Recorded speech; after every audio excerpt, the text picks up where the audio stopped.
a lot to us, and the response has really overwhelmed us. To kick off things, I'll just introduce ADI to you. So the Association of Designers of India is a network representing design professionals in the Indian design community. And what we're trying to do is get together design professionals, the industry, policymakers, and educational institutes all on one platform. So we are the Ahmedabad Chapter. We are very happy to present this event to you. And as the Ahmedabad Chapter, we are looking for promoting certain areas of work. So we are looking at Design for Joy, City Connect. So this event is particularly within that City Connect bracket. We are also looking at Industry Connect, Design Education, and we're also looking to increase members and really have a thriving community. We can already see it's a thriving community. We have 385 people on right now on this webinar. So welcome everyone. I'd like to introduce our moderator, Akash, Halankar. So when I started my business in 2016, it was very stressful for me. And I'd go to my college to have a cup of tea. And things were getting like really tense for me and all of that. And on the wall just outside the college were the words Atli Uttawar Kemche, which meant, why are you restless? Why is there so much hurry? And that was my first direct interaction with Type. He's the man who's responsible for those words on the wall. So I'm very happy to have him here.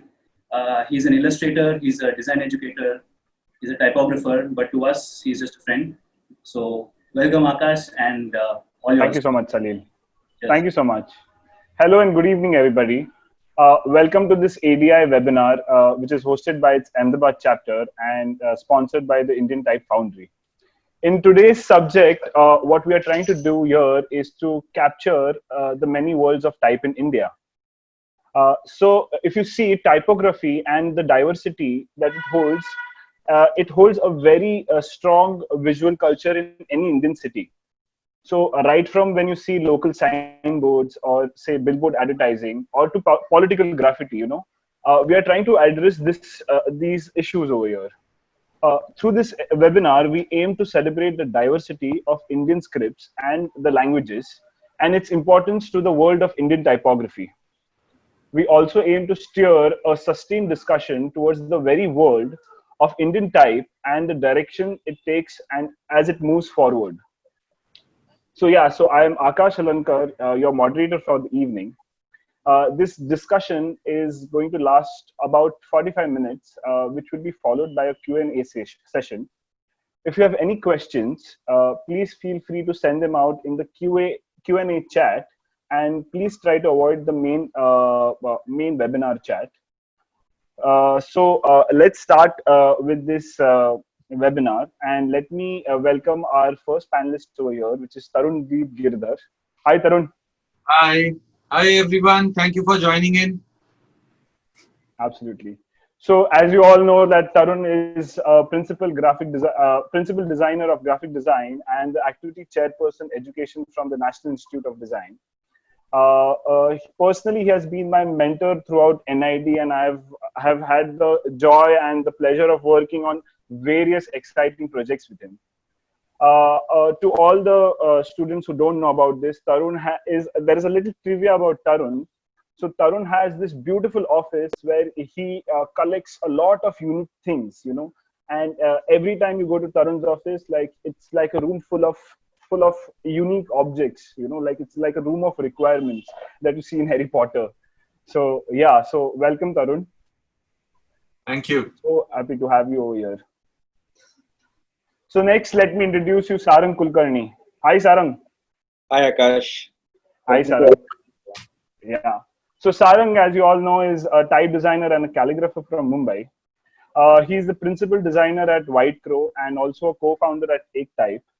I have known Sarang since I was in college in JJ, and he was one of those seniors, who had done so much into the world of typography at that age, at that young age, where, and still right now, like his dedication towards the field and his passion towards the way he even talks about typography is something everyone can learn from him.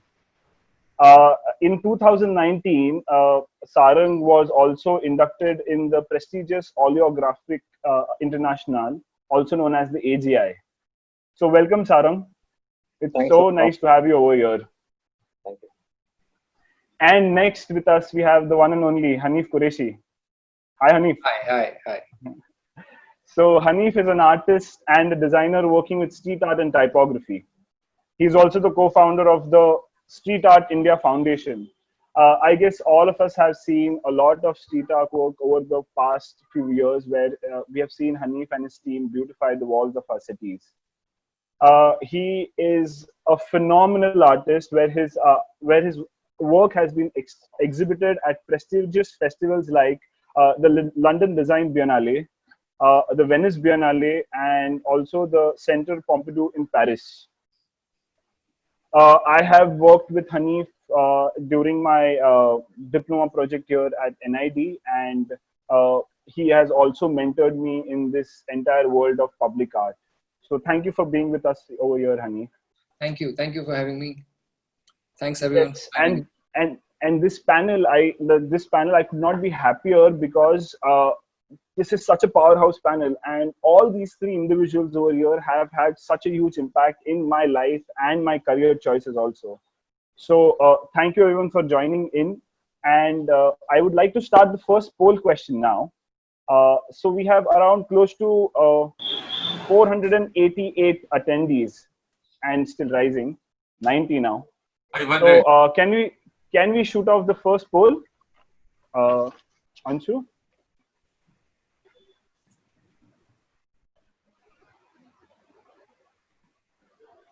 Great. So please, everyone, please try to answer this. We are running a quick poll. We'll just have 20 seconds to respond to that.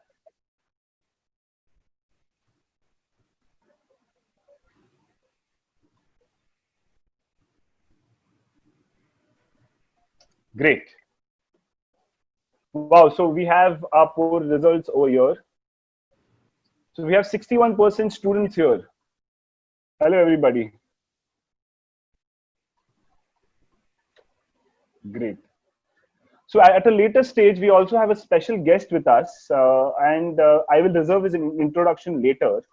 But let me ask you, all of you, to stay tuned in right till the end, because we have a lot of exciting information in this entire webinar.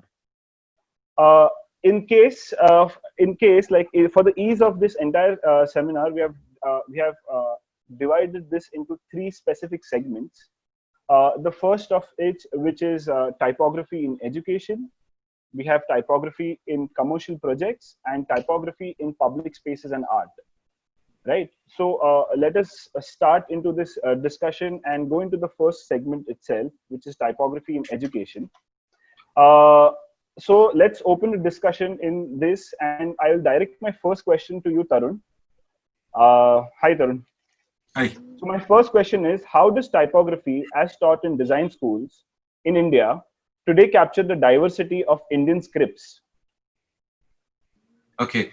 Thanks, Akash, and I'm quite excited to be here, and it's heartening to see that besides so many students from all over the country and elsewhere, there are also design professionals who are attending this.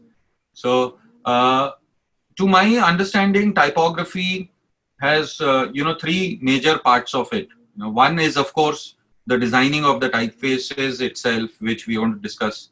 Sarang and Hanif are experts in that. But as a graphic designer, or as somebody who uses the printed letter in whichever form in our day-to-day life also, there are two major decisions which we all take. One is of how do we choose a particular typeface, and the second one is how do we use that typeface, right? Now, it is very well understood that almost 70% of the communication which we have is through visual means, right? And when I say visual means, it is not just an illustration, it is also the printed words, right? We are able to recognize those words because we are familiar with the language. Otherwise, they are just images for us, right? Now, what happens, I can speak about my college, which is the National Institute of Design, Ahmedabad. we very, very consciously introduce and encourage our students to deal with scripts and languages which are other than English, right? The world over, it is known as non-Latin scripts. I am personally not very comfortable with this division of Latin and non-Latin, but you guys all got the point. So this is one image which you are seeing, which is from my classroom. So even if it is a type design module, I very consciously push my students to look at the letter forms and the shapes of languages and scripts which are beyond just English. Right. Even in the advanced typography modules, where we try and understand how information is designed by using the typographic principles, we very consciously, I give them some assignments which are dealing with English, but also they go through layout assignments which are dealing with other languages, you know, whether it is Tamil, Malayalam, Odia.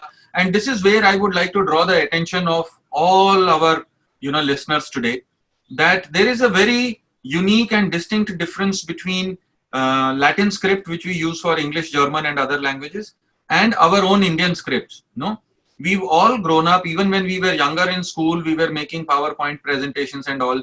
And in Latin, we have an option of capital letters, what is known as uppercase, and small letters, which is known as lowercase. And in Latin, we also have italics, right? Now, these two features are by and large not available in our Indian scripts, right? Somehow, when we don't have capital letters in our Indian scripts. Now, that becomes very, very challenging for a communication designer or a visual designer, that how do we do the layout so that the information is presented in a easy to digest manner, right? So those are the kind of things which we are dealing with.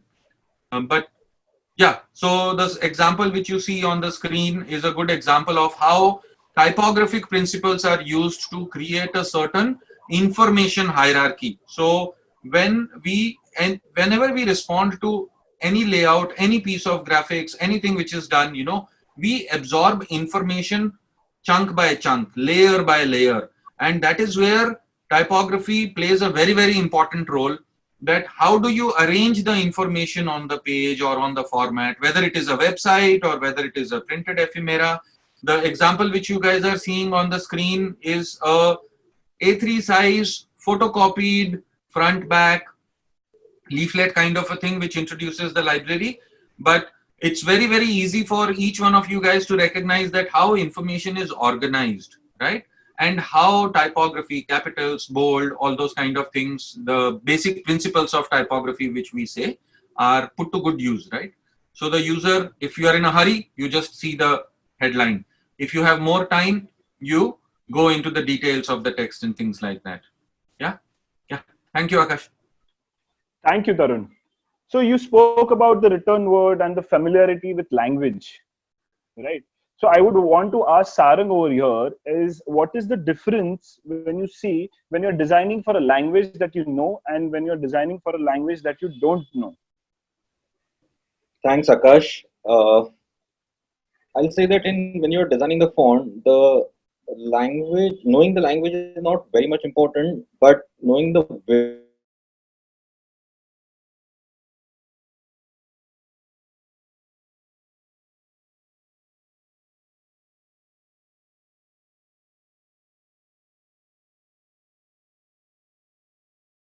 expert linguist, or I need to basically practice on daily basis reading the language and the script, and I think that will help in long run. So visual language of the script is a very important part.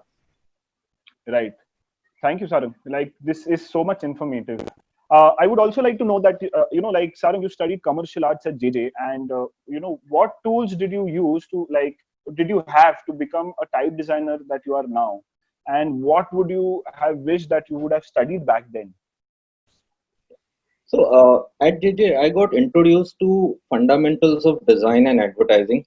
My specialization was typography and calligraphy, and type design was very new to us. I was fortunate enough to get the mentors like Professor Santosh Sagar and Professor Sainikar. Uh, Actually, I used to publish magazines on my own as an extracurriculum activity in my third year and fourth year. And I think sheer interest of, in the subject, these professors, they took me to Professor R.K. Joshi at NCST, and there I learned basics about font design. But I mean, in terms of technology for a visual student like me,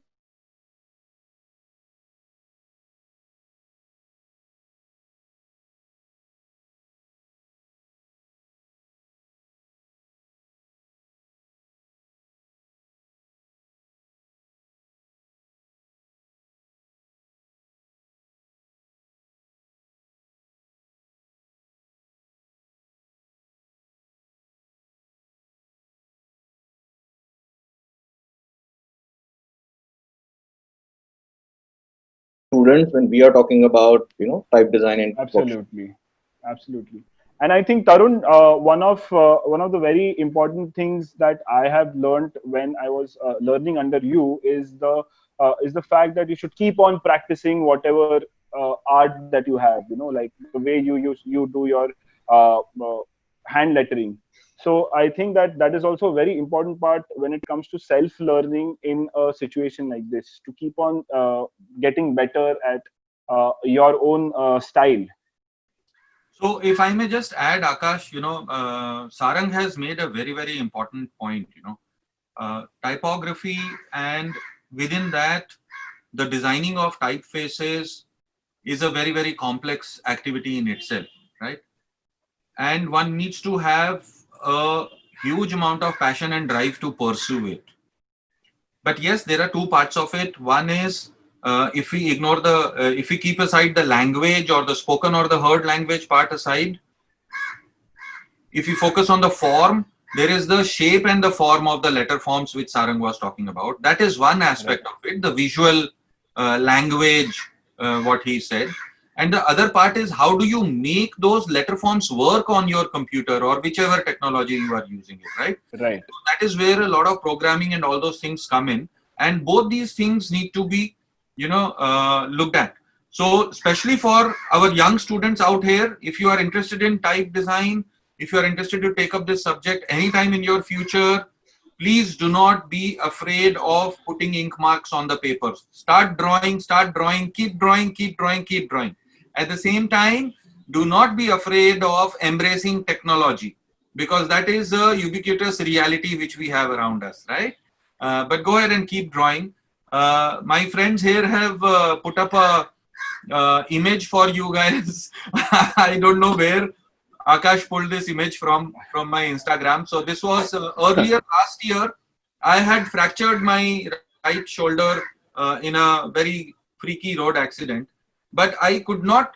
I could bear that pain, but I could not bear the pain of staying away from drawing letters.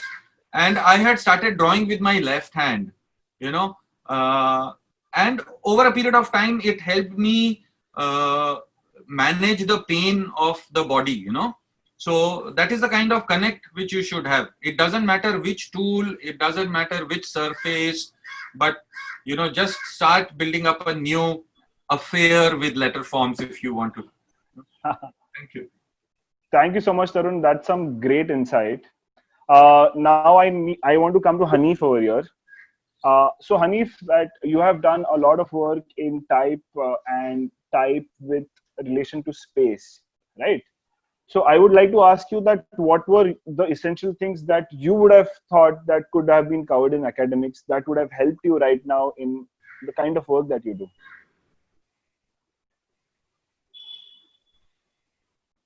Like before I joined academics, I was kind of like a very different person. I mean, like I wanted to become just a sign painter, and the world was pretty different. But then now if I look at it, I mean, it's still very difficult for me to say that if I did this, it would have something would have helped me, because as the time goes, my practice with and my relationship with type is also changing, and I'm kind of like learning. Maybe I at this point, I think maybe instead of commercial art, if I would have done art as a major, but then would have really changed my language altogether.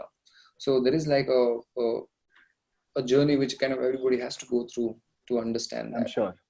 I'm sure. But what in terms of, say, the understanding of materiality? that too comes with practice, and the more materials you play with, you probably get better at it. And it's again kind of like, it's not about the material, but it's about the idea. It's about what you want to convey, and then the material is secondary, where it you choose, like, basically if you have an idea, then you can choose the material as well. So Right. Great. Okay.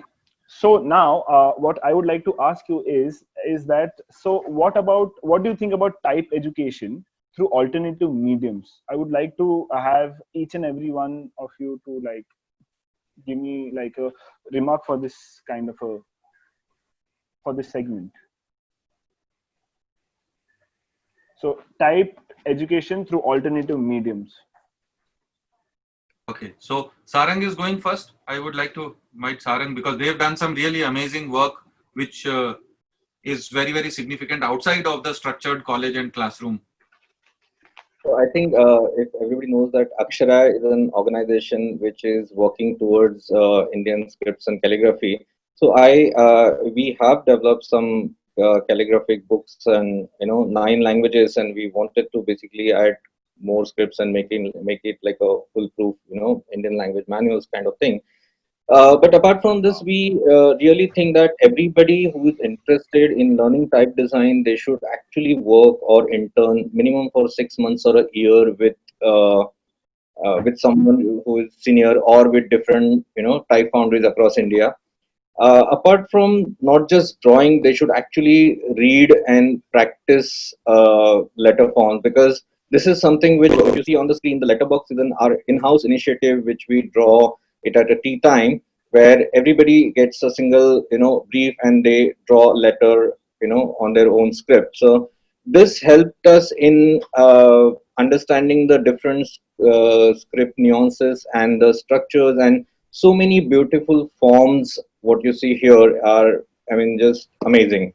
So also, one more important point I would like to add here is that we should accept the criticism and participate in criticism in a positive manner, so that when we speak, we open up, we learn things really fast.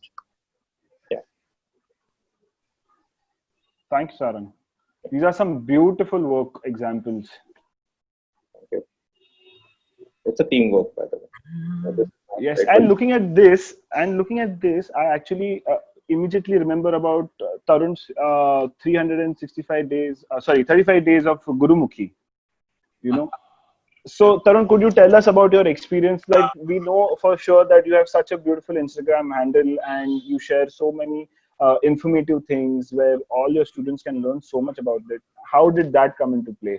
Okay. So this is, I really thank you. You guys have done your homework really thoroughly, you and your entire research team. So guys, this is there's a very interesting backstory for it. Can I take a minute for that? Sure. All of us, this is the most amazing part of the country which we live in, India. There is no other country in the world like that. This is what I believe. Because since the time we are born in this world, in any family in our country, we start with our mother tongue. And then somewhere our Indian education system is such that in the school, we are introduced to English as a language or the language of the state in which we are residing in, right? And I'm very proud to say that in the last 20 plus years, all the students whom I have interacted with in NID and even elsewhere, all these young people are familiar with at least more than 2 languages, or at least 2 languages, right? Their mother tongue, English, and the language in which they are living in. And if they happen to have a partner from another region of the country, then it becomes a 4th language or a 5th language. So the backstory to this was when I joined college as a student, and those days, seniors and juniors, they used to have interaction. And one of my seniors told me that what kind of a Punjabi you are if you can't read your own mother tongue. And that thorn had sort of stuck in my heart for many, many years. But then one tends to get busy with so many things in life that it was only 3 years ago that I got a chance to learn again as a student. I enrolled myself in a weekend class. I used to go there diligently, learn how to read, write, and speak Punjabi more fluently. But then the lettering artist or the typographer in me also started, making some moves and putting some pressure. And I took to Gurmukhi calligraphy, and I started exploring with a lot of other mediums and things like that. I experimented with tools which people have not seen in Gurmukhi. And last year I tied up with one of my students who was doing a project, and we officially launched the 35 days of Gurmukhi type. You guys can look up on Instagram. There are some tutorials also. But these letter forms, there are conventional forms which we are used to see in printed books and around us. And then there are experimental forms. And then the whole world is your oyster, kind of a thing, So that was what it was. I still do. I still take out time to practice. The other thing which I make my students do is what I called the process of slow learning, right? When you engage with something, when you dig deeper into it, and what I make my students do is create typographic layouts using letterpress. It is a technology which is so old that it is new. It is new to be discovered in the current contemporary scenario. And it can, take you away from the digital addiction kind of a thing where one is seeking quick answers and those kind of things. But what letterpress does is it really creates a havoc in your brain and rewires your brain, because when you are physically holding the physical type, if it is 12 point, your fingers and your mind register how big is 12 point. Or if you are holding 180 points, guys, for some of you guys, this may be technical. Type or the letters is measured in a unit called points. Like we have centimeters and kilometers. You can look up on Google those kind of things. Now, this is something which working on the computer does not allow us to make that judgment, because we keep on zooming in, we keep on zooming out, this is a physically demanding process, but it does rewires your brain in the correct manner, because then that judgment of the type size, of the spacing, it lives with you for a lifetime, Excellent. Awesome. You can skip this. Beautiful. Tarun is also very famously known for designing exquisite calendars, if anyone didn't know about this. Especially the kind of systems of calendar design that Tarun comes up with. Anyhow, like moving forward, Hanif and Sarang, I have seen you guys like take a lot of workshops regarding hand lettering and calligraphy and street art. Maybe like I've attended one of Hanif's workshop once upon a time on screen printing also. And you know how like today's day is due to the pandemic also, so do you see any alternate ways of learning like this for type enthusiasts in the future right now, and towards what direction is it heading? I mean, now that like you are, if you're interested in sign painting, there are like sign painting workshops out there. Unfortunately, there are a lot of these workshops are actually happening either in America or in Europe somewhere, but you can still enroll for that. Maybe it's costly for students to kind of join in, but at the same time, it's also kind of like you have that much attention to that, and so there are various kind of like ways to learn. And now it's kind of like with this new platform in which we are interacting, everything is kind of like out there. Right. This in particular, the images what you see is a pedestrian tunnel in near Atlanta, in a city called Johns Creek, and it's a community art project where we invited each community members to come up with their own alphabet in their own language, and there were basically all the participants, which was open to the city, and the different people from, so more than kind of like 100 people who came and painted this whole tunnel over a period of 10 days. And at the end of like, so when you basically walk into the tunnel, you kind of like walk into this like love and peace together kind of a scenario where, and all these communities also living there with love and peace. So it's kind of like, it's basically, it's not that I painted, but it's the people who have painted it. All I have kind of like done is to kind of just work with them to reach here. Right. So Right. so with, I think with this pandemic, it's not going to, I mean, like it is here, but at some point we have to go out and start working. And yeah, working in outdoor is probably like much safer than working indoors. So Right. Thank you, Hanif. So I think that over here we should now move on to our next segment, that is typography in commercial projects, and try to understand how we can use typography in the kind of client projects and the kind of type design projects that we could work on. Right. So I remember in my during my NID, one of the projects that I worked on was to design a Gujarati typeface inspired by hand painted type from Ahmedabad. But even if it was like a very basic typeface, it took me around 8 months to design. And I have heard from Sarang and a lot of other type designers that it takes at least like 2 long years of rigorous work in order to release one typeface. I might be underquoting it. 2 years might be much lesser, right, Sarang? So, and now we live in a world where you can just click a button or just go on some sites and just pirate a typeface, you know.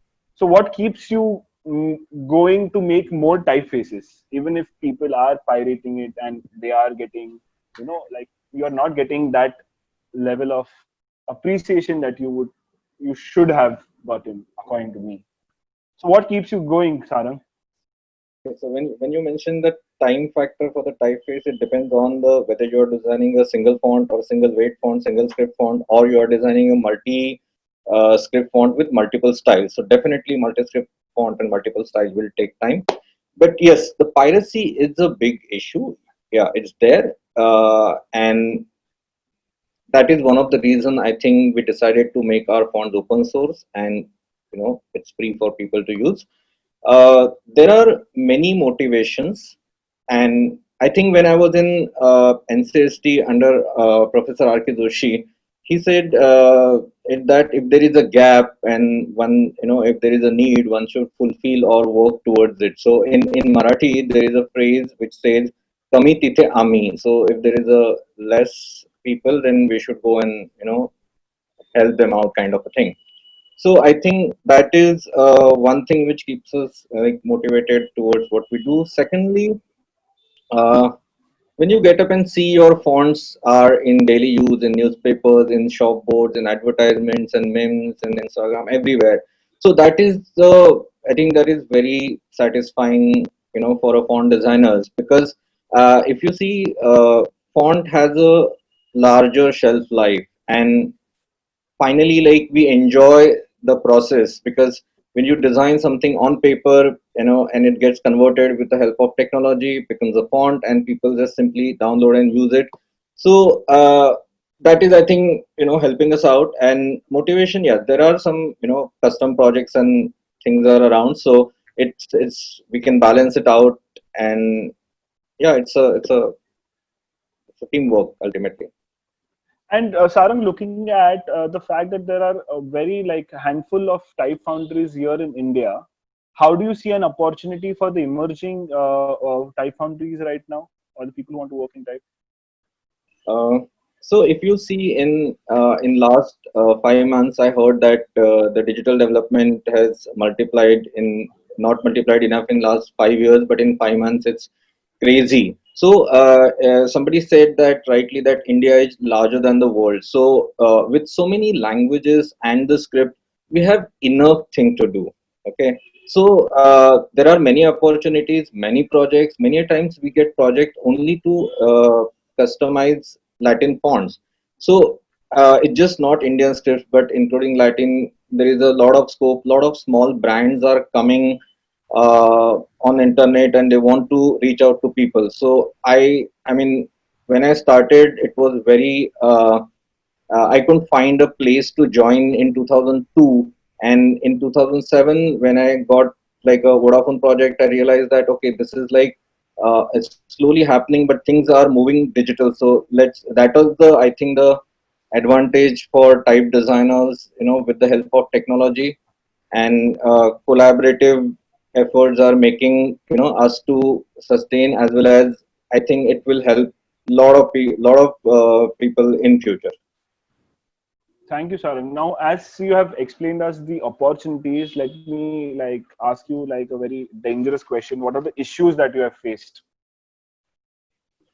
Okay, so yeah, there are many issues. As I mentioned, that one is the piracy, second is the awareness about type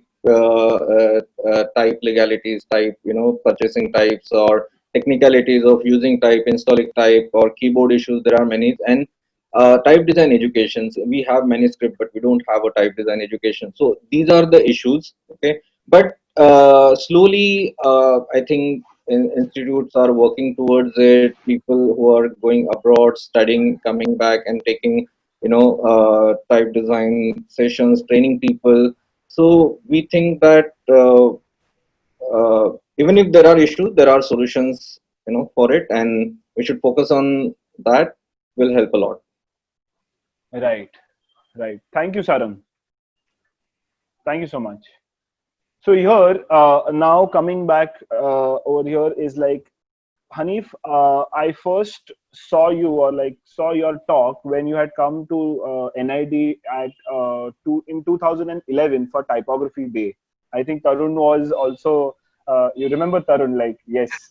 So that was the first time I saw you, and you had exhibited your beautiful work on hand painted type. And during that time, I had come to know that you and Sarang had worked very closely in releasing Painter Kafil typeface. So looking at and now considering that that's almost like 10 years ago. Okay. So what do you think? Where has the project come up to? And did you see it come up like this? It was a kind of an experiment at that point to see, how that would turn out.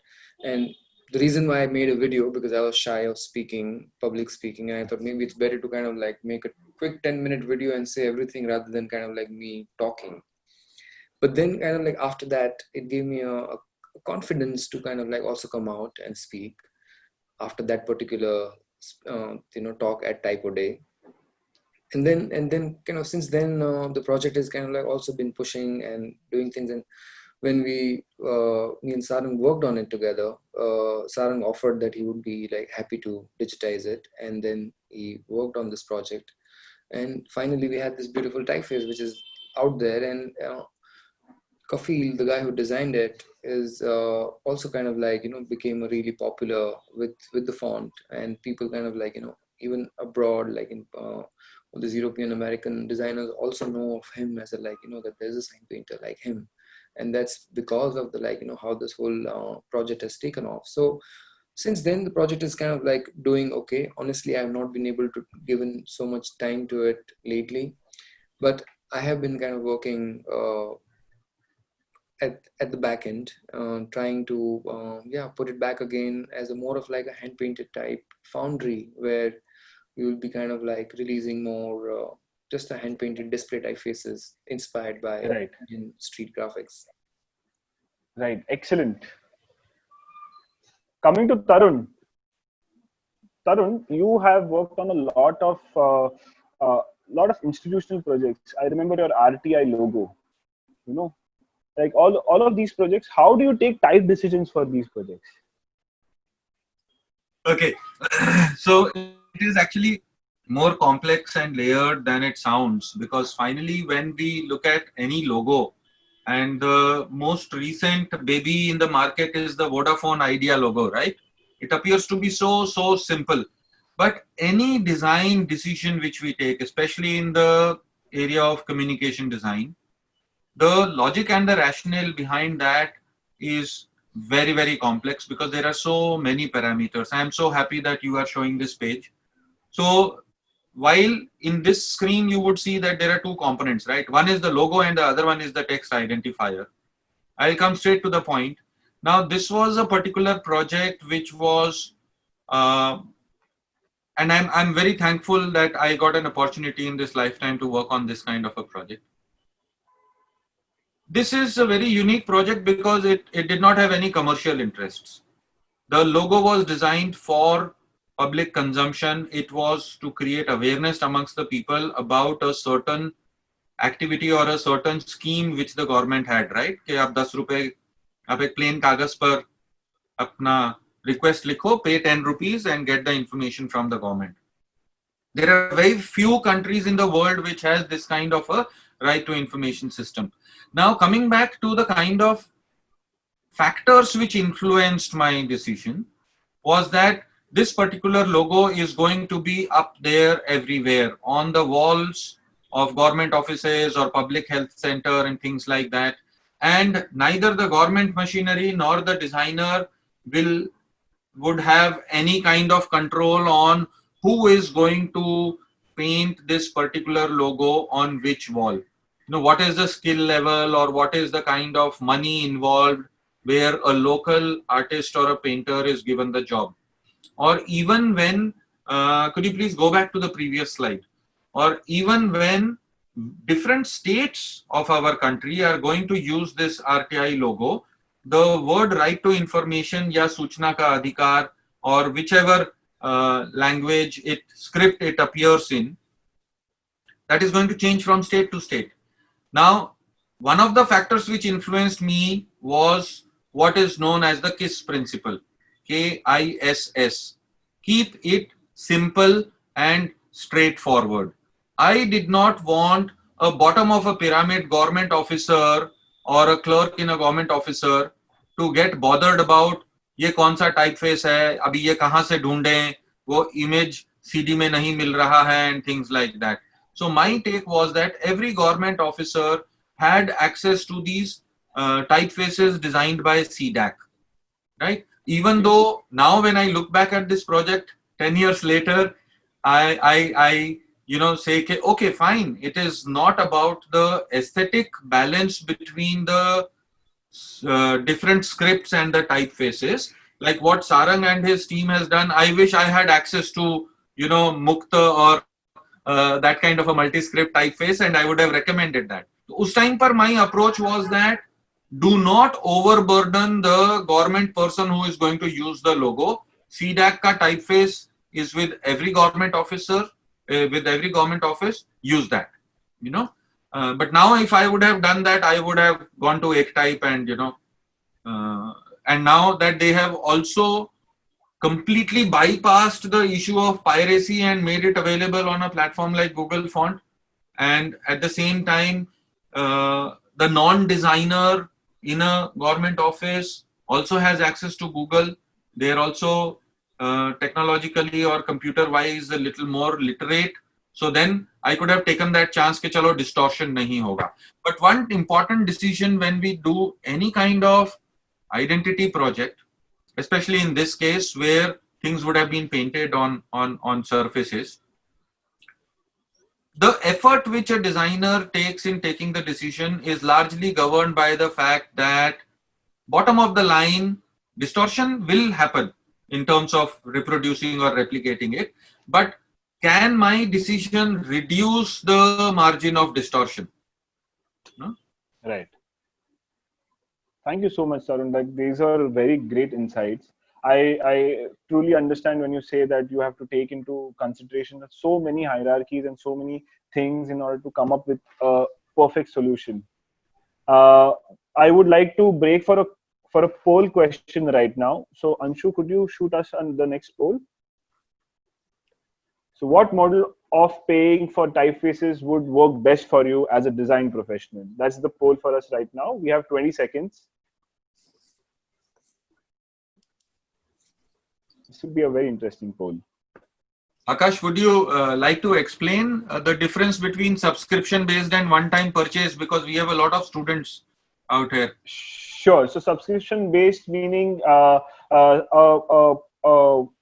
format where you have to pay a certain amount after every quarterly or yearly subscription, or even monthly at some times. And one-time purchase is that once you pay for that font, you have it through the rest of your life. Yeah, with the subscription, you have access to the library. With purchase, you can basically get one font at a time. With subscription, you probably get more as well, right? Right. Can we see the results? So we have it over here that 54% say that they'll do a one-time purchase, and 30% say that they'll do a subscription-based, and 15% say let my client take care of it. Coming to the same question now, like you said, in today's day that we have a lot of Google fonts and typefaces and fonts are available freely. A lot of clients just say that why do you want to buy a typeface? You can just go on Google Fonts or कौन सा भी font ले लो करके. Especially Indian clients. That is what has come out through our questionnaire. So how do you see clients pay for typefaces in the future? I think Google Fonts and client purchasing Indian fonts, there's no connection, because if you see on Google Fonts, in terms of the scripts like Kannada or in Odia, there are only single font available, and in Gurumukhi there are two. Other scripts have more fonts, but if you see this, like type design cannot survive on its own. Type users generally play an important role in this part, and design and advertising agencies basically need to recommend regional branding or typefaces to the clients. So Google Font are basically helping to those people who cannot afford or cannot even think about, like, the something they can release in multiple script or multiple matching font. So I think that is for them. But when it comes to agencies and studio, they generally provide customized solutions for identities and branding, and you may not get easily existing matching typefaces, with your custom branding. So uh, I think it's in future, things will be much better when you have a multiple choices, for either one is to free download, one is you can pay and license the fonts, and others can be a custom font solution. Right. And the same question to you, Hanif. I've seen you work with lot of multiple typeface which are not very Google font based or any free website based, but proper typefaces which have been designed from Foundry. So how do you, in your process, try to work that font out with the client? I think font plays a very important part of the identity, and there are there's a world of fonts out there, and you eventually you're going to communicate, and that's going to be like your brand voice. So you have to kind of like find that distinct typeface and that combination, which is basically which does not exist. I mean, at least which is not widely seen, and that's also the key. Where if you do something which is already out there, maybe you can treat it visually in whatever ways. But if it's not visually distinctive as something which kind of like something which you also have a recall value of, like once you kind of do that, so if I say social and if I say the stencil typeface, and then it kind of like no matter where they are with the stencil typeface, it does become a social thing, and that's how we kind of like choose a typeface, at least for an identity especially. And then Right. if that plays a so much important role, client will be happy to pay for it. I mean, there's no that the value versus the value of the font and the brand value are going to be like two different things, which is very easy for a client to take a decision on buying a font. Right. So I'm sure that what you mean to say over here is that you also have to convince in terms of educate the client, as in why does he need a specific typeface? That's between you and your client's relationship. It's like Right. and that is the trust. Like if you're not well, you go to doctor and you listen to doctor and whatever they tell you. The same way here in this case, if the client is coming to you and you have something, you have as a recommendation, design is subjective, but at the same time, there's a reason why someone's come to you, and probably they listen to you. So you have to kind of like have that trust to take these decisions. Otherwise, if it's always up to a client, if the client waiting for the client approval, if the client is only going to approve it, then maybe he's only designing it that way. Right. Excellent point, Hanif. Thank you so much for your feedback over here. let us move on to our next segment, as we'll need to finish this segment off over here. Our next segment is typography in public spaces and art. For this segment, we have on board our special guest over here, Anuj Malhotra. Hi, Anuj. Are you here? He's mute. He just needs to kind of.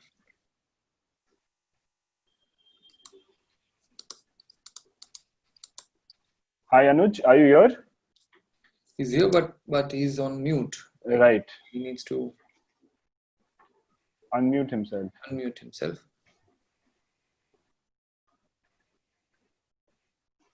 Okay, I think I'll just introduce him once he comes online. I think he must be away from his keyboard. Right, so coming to typography and public space, we have seen, Hanif, you do a lot of work in type and spaces, So I would like to ask you a question over here. It is given that we see typography all around us in the environment, which has become like a total white noise. Hi, Anuj. Anuj is here.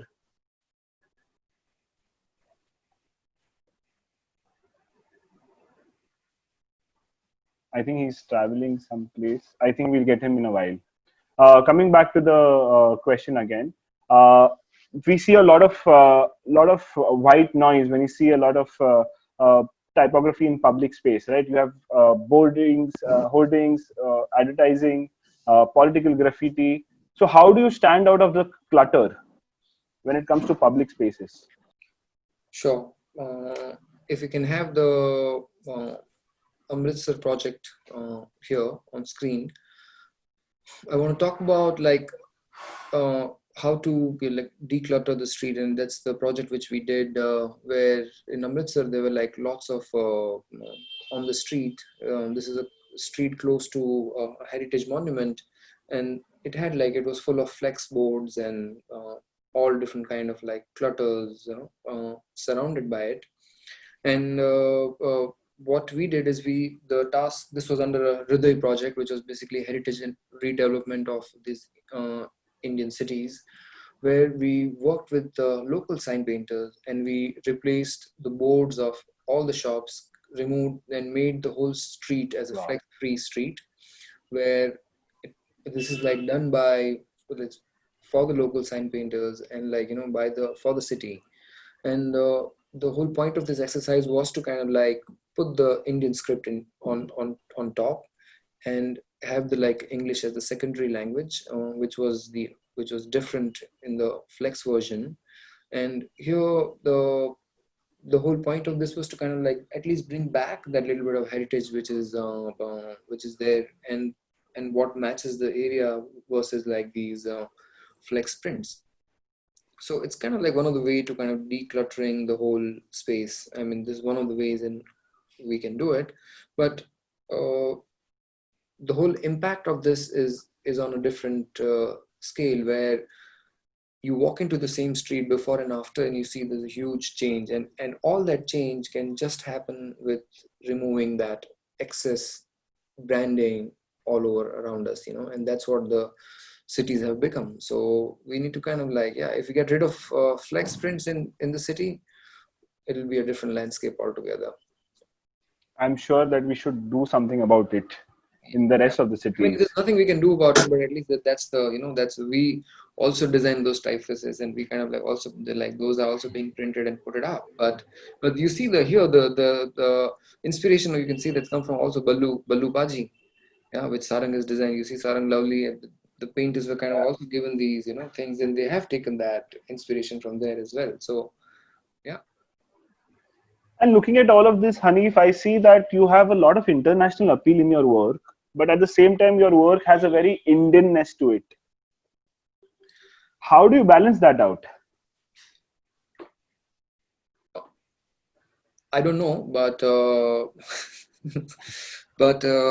I think there's something about the sense of color scheme which we use, and our choices of colors is what also kind of like makes us stand apart on a different level. This is a wall which I painted with two French duo artists called Lake and Sowat.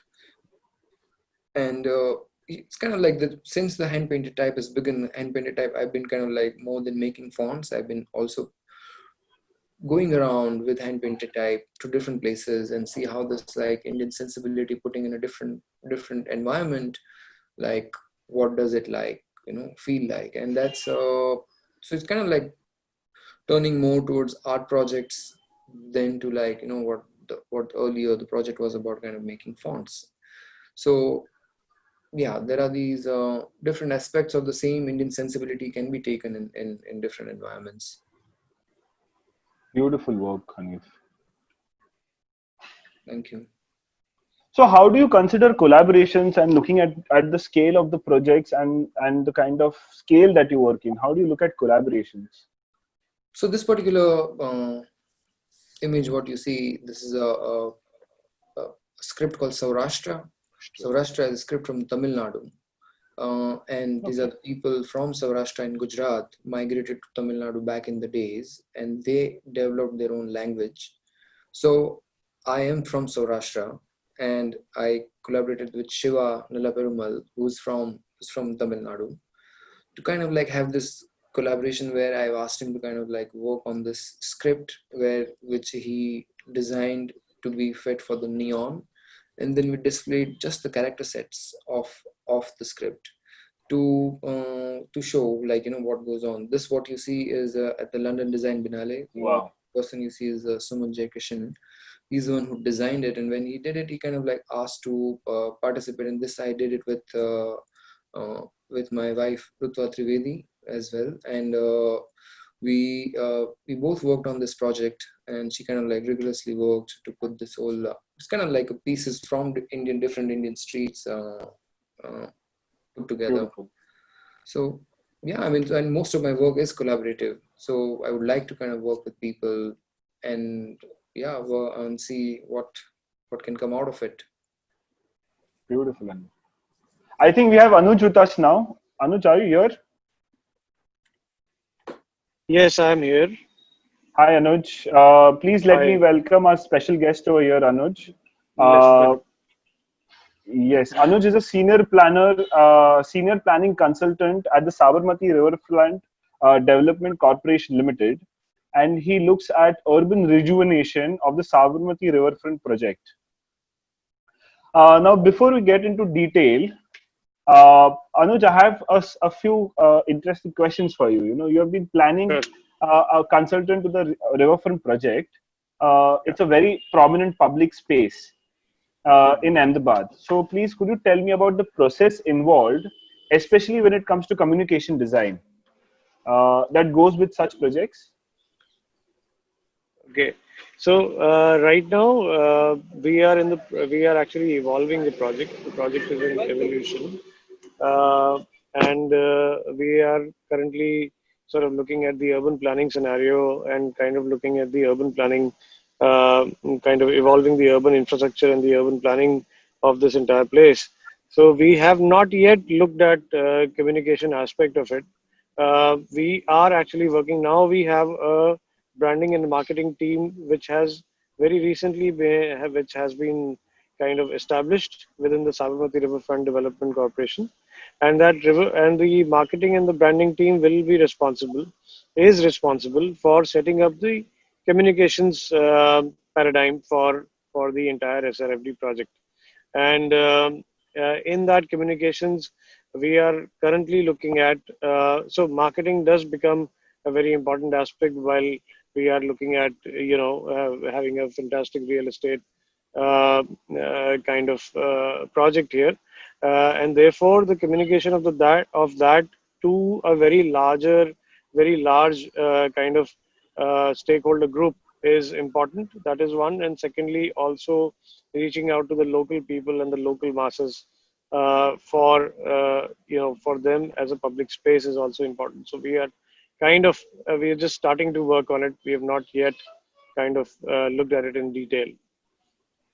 Right, Anuj. And how do you see younger talents be able to kind of engage with such projects?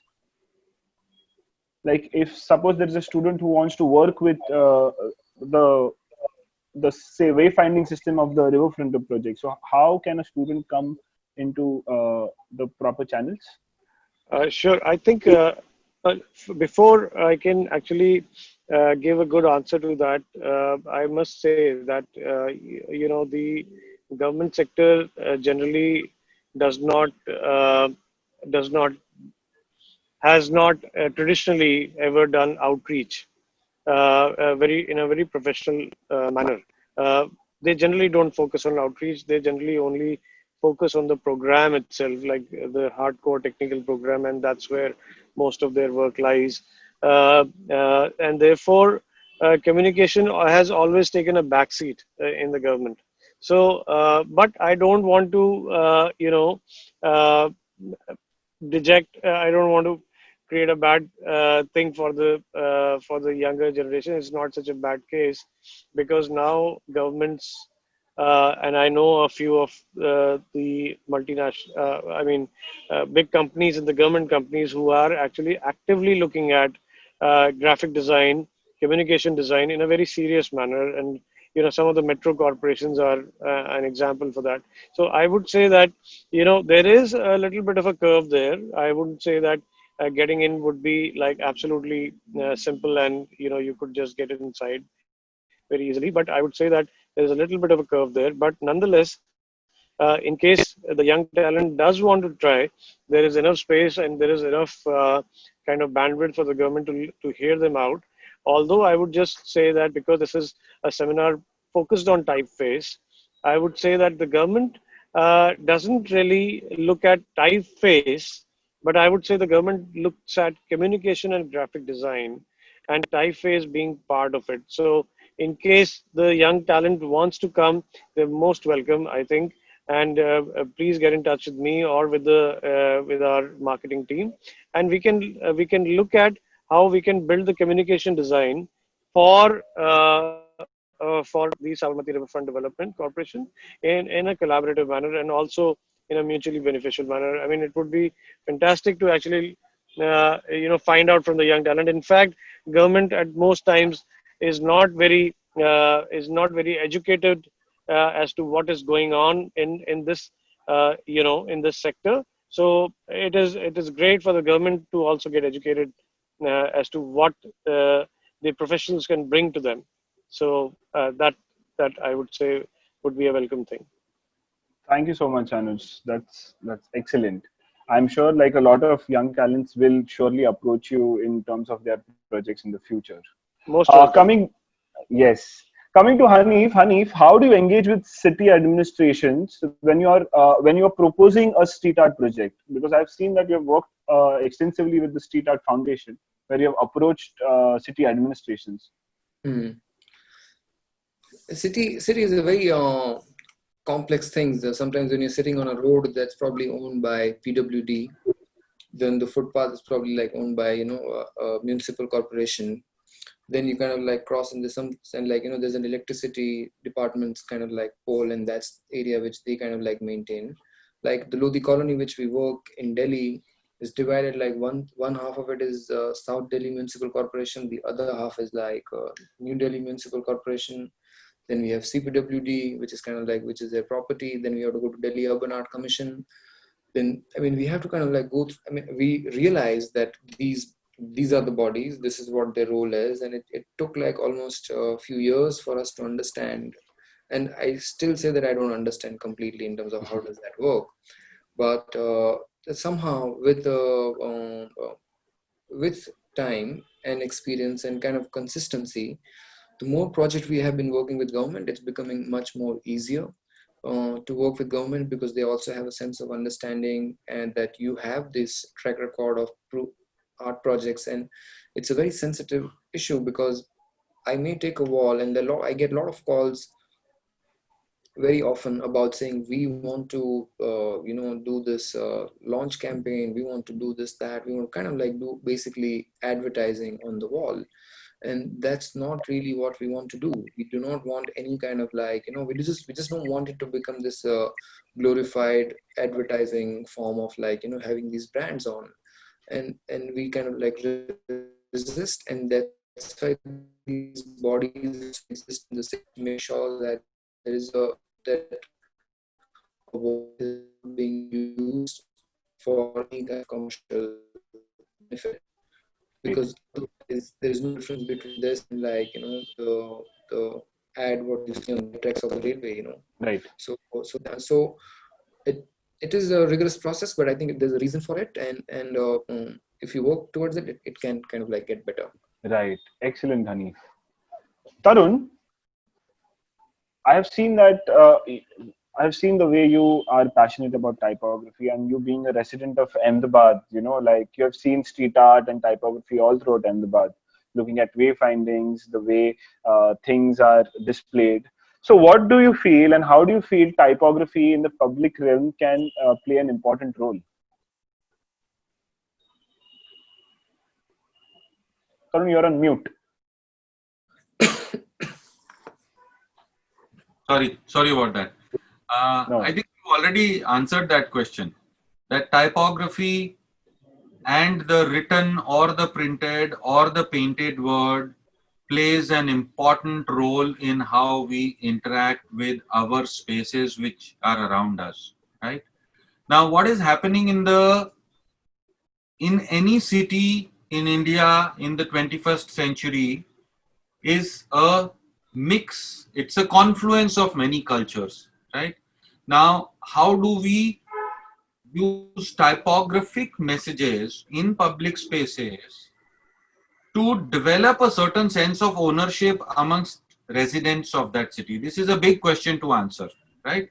Often as institutions, we also seek such opportunities that what can we give back to the city from which we have taken so much, right? Like in our college, students come for a period of 2.5, 3 years or 4 years max, depending on which program. And they learn a lot from the city, right? They take a lot from the city. The city also adopts them, like their own children. But what is it that they can give back? Now, that is where I think professionals like Anuj, who are in that place, can open up and say, okay, can we collaborate? Can we collectively engage the youth? And, people like Hanif can come in and guide. And it's not just beautifying the city, but it's also how do we create a connect with the city of another level, no? So I'm not just talking here about messages like do not spit here, yahan thukna mana hai, no parking, no. But it could become a much more livelier thing rather than being a over-informed bombardment of commercial messages. Like I'm recalling, there are some buildings which were literally bought over by commercial companies, and the whole facade of the building is a huge ad of that particular private company. Now, that's not what I want to see in my Ahmedabad or his Amritsar or her Delhi, right? I also want to see things when I move out of house which makes me feel proud that I am living in whichever city I am living in, and that is where visual designers, the local academic institutions, graphic designers, type designers, the local street artists,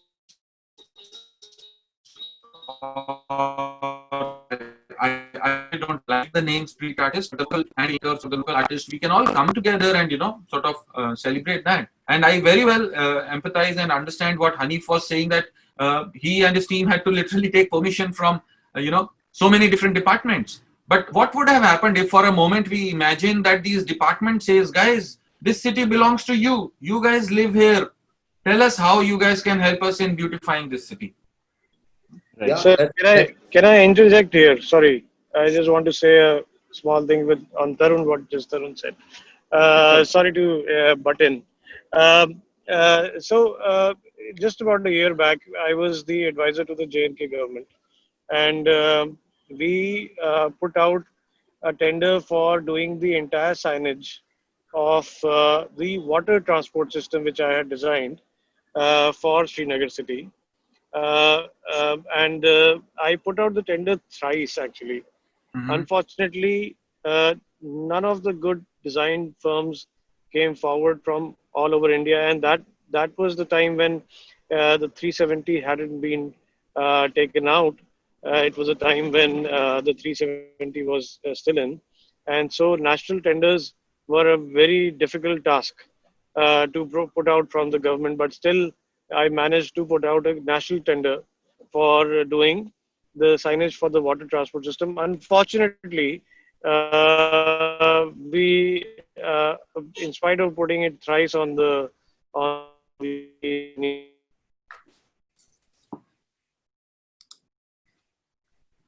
we did not get good people to come up and sign, or maybe as to maybe I did not, publish it at the right places. But it would be great for also the government to know, in case there are ways of reaching out to the professionals, which the government may not be knowing, because we just follow and publish in the national newspaper dailies. Sorry, I just wanted to put that point across. I hope you don't mind. No, Akash, can Sure. I just take this a little further? Sure. Sure, I Tarun. appreciate you brought this out. And a direct answer for your question is that the government could very well reach out to the Association of Designers of India. We are a formal body, and we are a network of more than 100, more than 1,000 designers across disciplines. Whether you are looking at installations, whether you're looking at complex communication projects, we have experts who are working with illiterate audiences. So I'm sure Priyanka and Anshu would get in touch with you guys. Do feel free to contact the ADI for any such open things, and we'll be glad Absolutely. to bring in people of the right kind of expertise. Yeah, thank you, For, Akash. for, for sure, thanks. But is there a forum, like for example the association that you just mentioned? Is there a way that the association can also pick up, these very important tenders, or these very important, uh, these wants when they come on the newspapers? Is there a process in these associations as well? Or if there is there isn't, maybe there should be one, probably. I'm sure.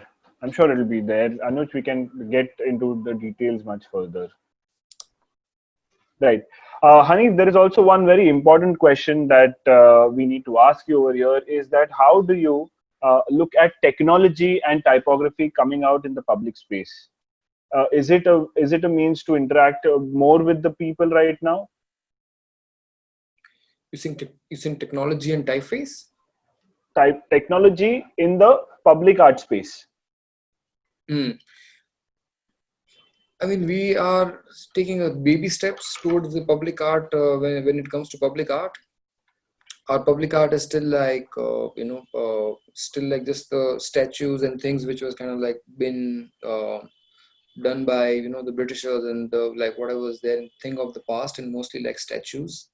And we need to kind of like go beyond just the like statues of people. And so I think the first thing first is to actually come out and kind of introduce a new language of public art and public sculptures, which is slowly happening. What you see on the screen is actually a exhibition we did at Sassoon-Dock, and this is basically a piece called The Idea of Smell.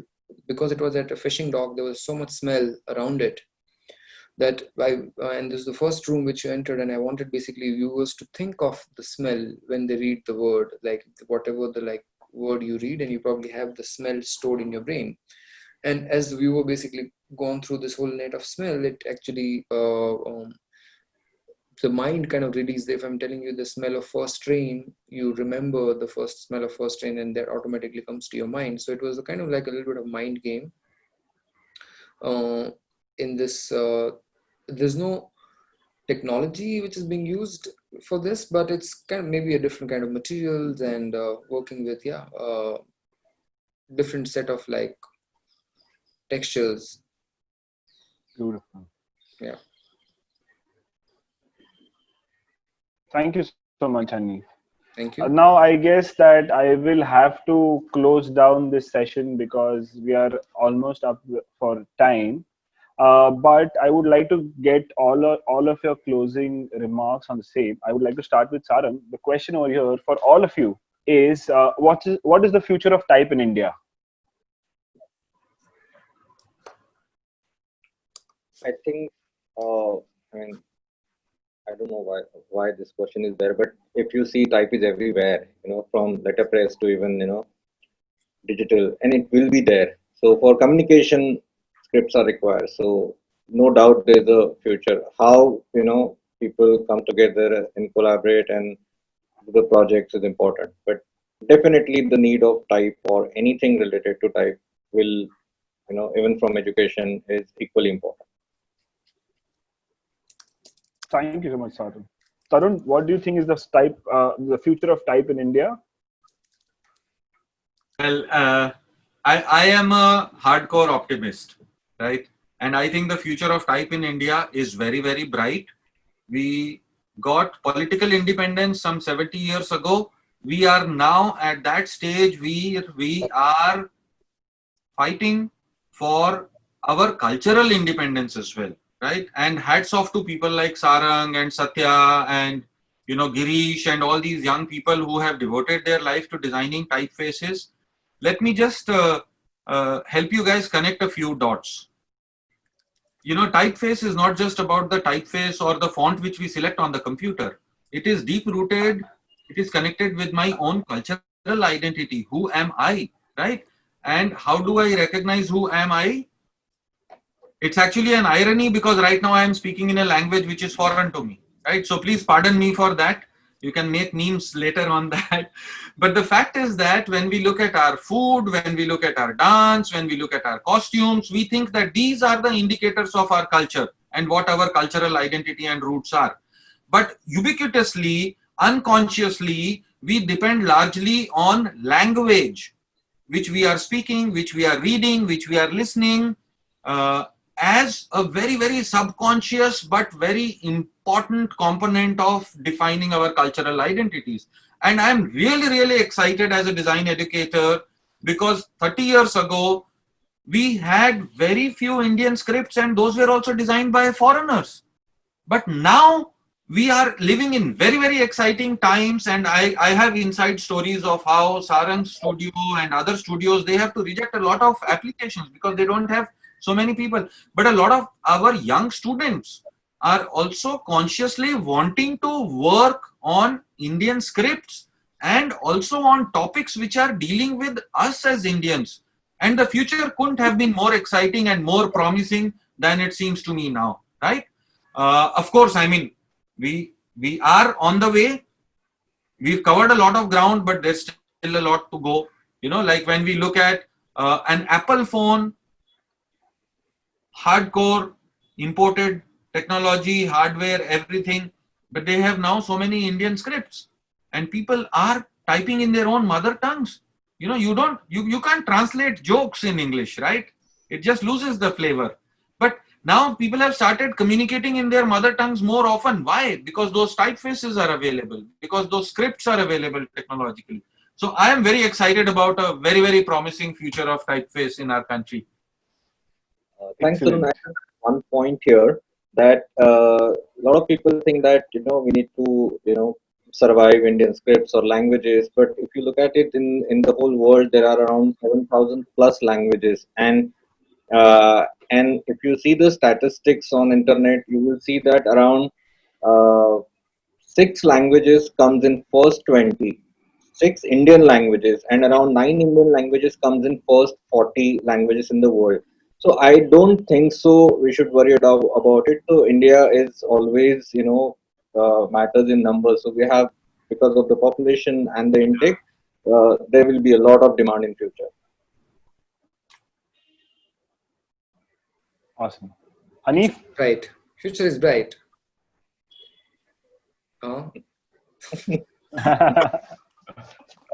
In fact, we are. No, but Hanif, could you a bit elaborate on that point in terms of, say, public art? Like, how do you see the future of type in it? I think more and more people are interested in the subject of type, and so I mean, like, when we were studying, there were like only 4 or 5 schools which you can actually count and say that's all the places to go and study design. Now at least there are like many more design schools which is out there. At the same time, the internet has really opened up the world. Like on the screen you can like learn whatever you want, like and if you are kind of motivated enough, and I see that the more people who's been motivated to kind of like learn type online, and it's also become, technology has also made it easier to get into the type design, which at one point was pretty technical and difficult to get in. So I think with more and more Indian design and more Indian design students are coming up, we will see more Indian fonts on the platform, and I think it's going to become more interesting. And there's still a lot of languages where we don't have any proper typefaces. So yeah, still we can kind of like count Indian designers with, like, maybe if I kind of do this, that's Indian design. All Indian type designers are like probably they're counted, right? I mean, we are still in that zone. So yeah, there's a lot of scope. Thank you so much. So thank you so much, Tarun. Thank you so much, Hanif. These were thank you so much, Sarang, Anuj, everyone over here. These were like amazing insights. And I think it's time to take a few of the audience questions before we end this webinar. Right. So the first question that I would like to ask here is for Sarang, is that how important is it to understand the history and the development of a particular script in type design? Like, for example, the evolution of Devanagari from its mother script over the years. So how important is it to understand that? So if you look at it, what we study in school as a script is to write basically. But here, when you design a typeface, you're basically providing a raw material or one of the element for people to read, and it is your responsibility to make sure that the people read the text without any hindrance. So I think if you study the history of any Indian script or evolution of script in terms of technology and all, you will be able to produce a better typefaces which will reach up to many people. So I think we have a lot of information documented, but it's just not available on internet or easily downloadable. But if you go to libraries, if you go to, if you ask people, you will find books and documentation, and it need to compile basically in a better manner. But it's very important to understand the history of script. Thank you so much, Sarang. I must say that we have got an extremely overwhelming response over here in terms of the questions, but unfortunately, we won't be able to take all of them. So I'm just going to cover a few of them up.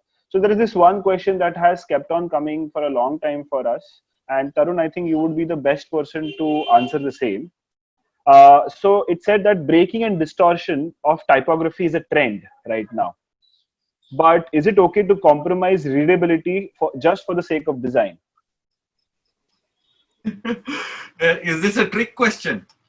No, it's not a trick question. So, we've seen a lot of examples where a lot of money goes in developing the physical infrastructure which houses the written communication, right? So say, for example, if I take up an example of a signage project, right? A huge component of the expenses goes into building up the physical structure, the boards, the lighting, the digging into, on the roadsides, and the metal boxes and all those kind of things. Now that is where design thinking becomes very, very important, because if I know that the names of the cities and all those things are pretty long, I need to have a board of that size. Because what is the big idea? What is the most fundamental question? Is that I am putting up signages so that people, when they are driving in their vehicle, they can see and read that particular piece of information in that split 3 to 4 seconds which they get when they are moving. Now, in order to fit the text, if I squeeze it, and it's very easy to do that in softwares like CorelDRAW, you just condense the typeface and bang.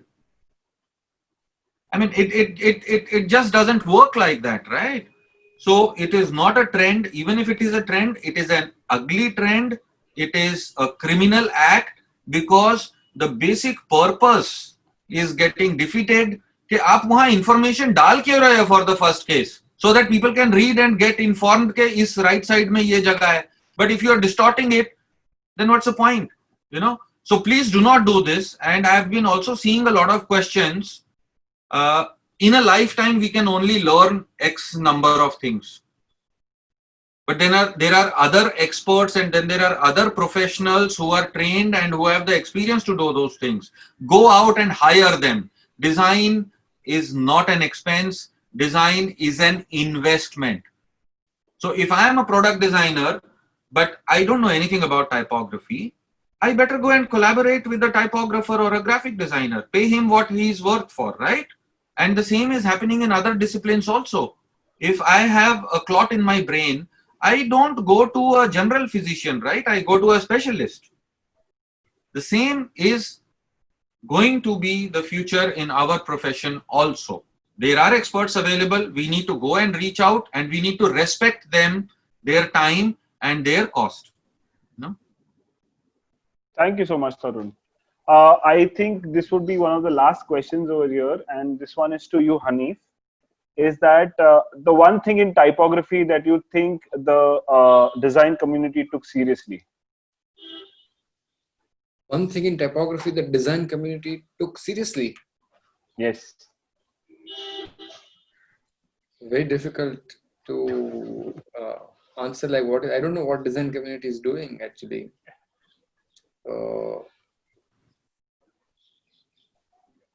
I don't have an answer for this. Okay, sure. So I guess I could have made it some answer also, but I'm just being honest. so. What about you, Sarang or Tarun? Do you have an answer for that? Could you please repeat the question? One thing in typography that the design community would take seriously. Should take seriously. Yes. Should take seriously. Should take seriously. Yeah. Okay. Self-respect. Because we need to respect our own fellow designer. If I do pretty good illustrations, but I will not risk that, I will go respectfully hire a good illustrator. We need to respect each other's strengths. And what Hanif is doing is collaborating, right, with so many people.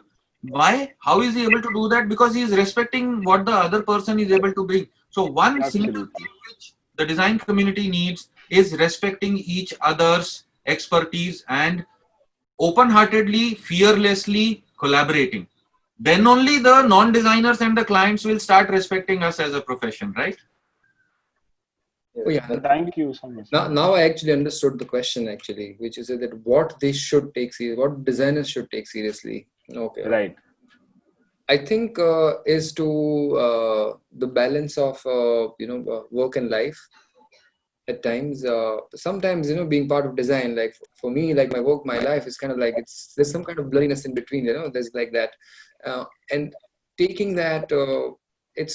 Design is something which you kind of like always have to think. It's not something which you kind of like switch on, switch off. Like there is, if you're thinking about it, you have to be at it to before you get it. And I think that's what whoever is practicing design is. It's not a job. Yeah, it's like it is something which we do it with passion. It is something which we kind of like at the same time. While I'm saying this, there should also be a time where one should be able to kind of like have that work and life balance as well. But if your work is joy, then there is no. I mean, basically, I think do what make you happy, and yeah, I think that will be, and probably design will happen. Thank you so much, Hanif. What a lovely insight. Great. So I think it's time to end this webinar. So on behalf of ADI and the members of its Ahmedabad chapter, I would like to thank our panelists over here. Thank you, Sarang. Thank you, Tarun. Thank you, Hanif and Anuj, for their valuable insights in this entire webinar of Many Worlds of Type. I would also like to thank over here ITF, which is the Indian Type Foundry. ITF has been very instrumental in the type scene in Ahmedabad. It was established in 2009, and it's distributing very fine quality fonts. The typeface that they designed, the Kohinoor, is a permanent exhibit at the London Design Museum, and all the Indian television fonts that you see are designed by ITF. So thank you so much for sponsoring this event and graciously supporting this. Right now, I would like to call all the people of ADI, that is Anshu, Salil, Priyanka, and Vivek, who have worked tirelessly in the background to get us all together. Please, guys, please come online, everybody. Great job, guys. Great job. Thank you so like, much for having me. Like hour and a half, there's still like 400 people are like still there. They're like, okay. Yes. Thank you so much. Yeah. Thank you so much, everybody. I think we should take a picture together right now. Oh, 1 second. I think we should take just a screenshot in today's time. Yeah. So now the new credit line is screenshot taken by us. Yes. But Thank you so much. You're on for the screenshot, so please take it.